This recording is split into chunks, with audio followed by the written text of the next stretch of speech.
আমাদের ফোনে আমরা ভিডিও দেখতে দেখতে কখনো কখনো কিছু কুরুচিকর ভিডিও আমাদের ফোনে আসে।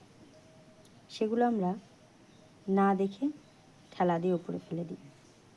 সবাই নয়, আর যদিও কিছু কিছু মানুষ দেখে, কিছু কিছু মানুষ সেগুলোকে ঠেলা দিয়ে উপরে ফেলে দেয়, স্কিপ করে। সেটা যার যার রুচির উপর নির্ভর করে।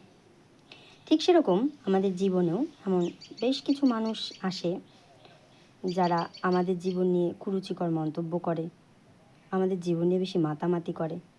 যে জীবনটা যে জীবন নিয়ে আমার বেশি মাতামাতি করার কথা, সেটা নিয়ে অন্যেরা বেশি মাতামাতি করে। তো সেরকম কিছু কিছু সেই মানুষগুলো আর কি, সেই যারা আমাদের ব্যাপারগুলো নিয়ে কুরুচিকর মন্তব্য করে, কেউ আছে সেই মানুষগুলোকে তাদের জীবনে পাত্তা দেওয়ার মানুষ হিসেবে রেখে দেয়, আবার কেউ আছে দেয় না। সেটাও যার যার ব্যক্তিত্বের উপর নির্ভর করে। আমার জীবন আমি কিভাবে বাঁচবো সেটা সম্পূর্ণ আমার ব্যক্তিগত ব্যাপার, সেটা নিয়ে মতামত দেওয়ার কথা কারণ নয়। এই ধরনের স্ট্রেট কাট মানুষগুলোই জীবনে সুস্থ স্বাভাবিকভাবে তাদের জীবনযাপনটা করতে পারে।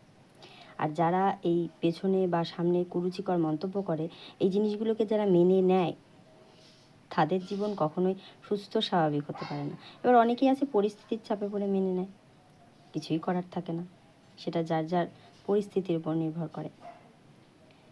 তো আমাদের জীবনটা ঠিক এরকমই, ওই ভিডিওগুলোর মতন। সবার যদিও এক নয়, সেটা আগেই বলেছি। এ ব্যাপারে আপনার কি মতামত অবশ্যই জানাবেন।